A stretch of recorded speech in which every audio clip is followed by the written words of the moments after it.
Good afternoon, everybody. Our Italy Dream photo tour is still in full effect, and today is all about shooting Osaka Castle. Obviously, I'm off to a great start today. As I said, Italy instead of Japan. Now, obviously, Osaka Castle is not in Italy, just in case you were curious. Even though I obviously have no idea where I really am today, here are the castle grounds, and they are beautiful with sakura blooming all over the place. I've shot here many times over the years, and I actually have a few really famous and iconic shots. Let's check them out. Here's the first shot I ever took of Osaka Castle, and recently it was published in National Geographic magazine. When I was back last year, I took this shot, which has a completely different feel to it. The first photo that I showed you guys has the feeling that Osaka Castle is floating on a bed of cherry blossoms. Let me go ahead while we're here and show you exactly where that location is. What I've done is I've positioned myself right in the middle of the main field, and as I zoom in, you can see that the castle starts to float on top of those cherry blossoms.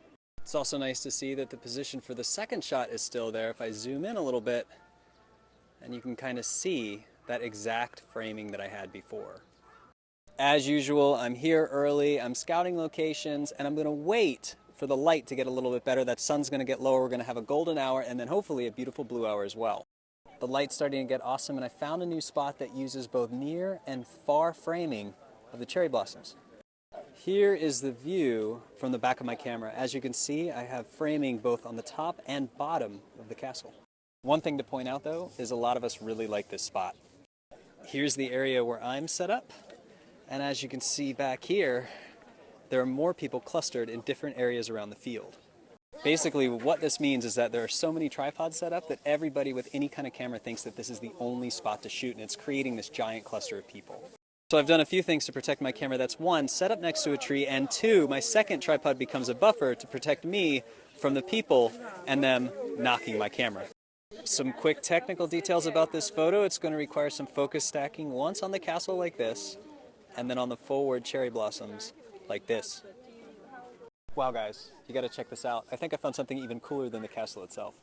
This is quite possibly the coolest camera setup I have ever seen. That is awesome. Just reaching the end of blue hour, the wind's starting to pick up, cherry blossoms are blowing everywhere, and the scene itself looks great. Here's a look at the back of my camera. It's slightly earlier, I'd say about 15 minutes ago, when I feel like the light in the sky, the light on the cherries, and the light on the castle were perfect. And that just about wraps things up for tonight. If you guys want to find me, I'll be next to the guy selling the sake.